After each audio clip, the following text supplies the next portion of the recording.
Les handicapés, c'est des chiens. Ils doivent attendre dans la voiture. Attends, s'ils se sentent pas bien, c'est pas de notre faute, quoi. Et puis si c'est pas ça, c'est plutôt du allez, la solution miracle, le drive. Attends, si tu vas pas bien, si t'arrives à peine à rester debout, pourquoi t'infliger ça? Drive! Si on suit la logique, la prochaine fois, hein, les personnes qui ont la carte de CMI, ils vont venir en hélicoptère à leur course. Bah attends, ils évitent les queues comme ça.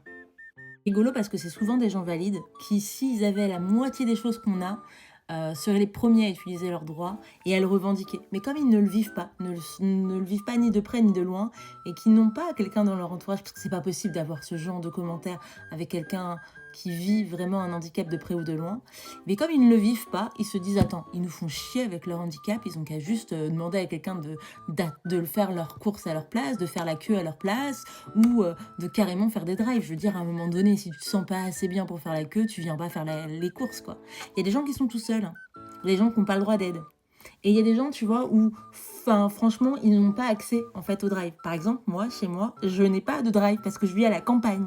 Donc, je suis obligée d'aller faire des courses. Ah, et le drive en voiture.